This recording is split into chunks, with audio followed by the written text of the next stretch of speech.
meron pong malinaw na posisyon ang CHR dito. Ito po ay hindi kami sumasang-ayon na ibaba ang minimum age of criminal responsibility or yung yung edad na kung saan pwede nang kasuhan ng isang batang Pinoy. So, pwede kami mag-cite siguro po ng ano 'no, ng 5 dahilan po 'no. Una siguro yung ang tawag natin dito sa English yung development of the human brain, no? Yung human brain, paano ba ito nade-develop po nun? Pangalawa na gusto naming pag-usapan, ang Pilipinas po ay signatory, state party po siya sa iba't ibang human rights ano po treaties po no. In particular, ito pong United Nations Convention on the Rights of the Child. Mas i-discuss ko po 'yan mamaya. Maganda rin po sigurong tingnan yung pangatlo, sino-sino nga ba yung mga children in conflict with the law?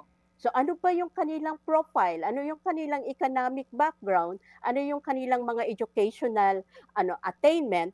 Yung pang-apat po, ano ba ang responsibilidad ng mga duty bearers, no? Ito yung suporta na pinag-uusapan natin. Pang-lima po ay paano ba tinitignan ng society, paano natin tinitignan ang mga batang Pinoy. So, paano natin sila pinapahalagahan?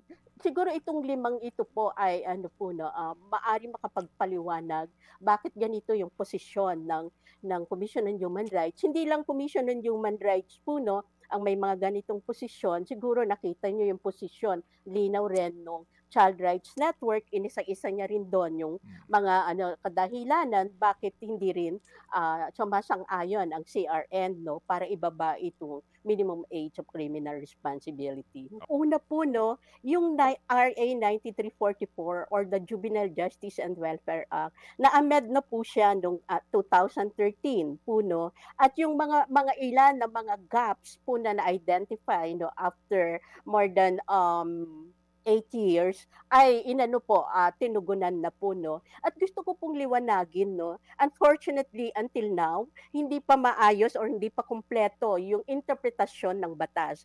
Pag sinabi kasing intervention, sasabihin ng ang iniisip ng iba, counseling lang yan. Hindi po. Under the law, it's a series po ng activities po, no? At hindi lang po yung bata yung dadaan sa intervention. Dadaan rin po pati yung pamilya at meron rin pong meron rin intervention para sa mga biktima.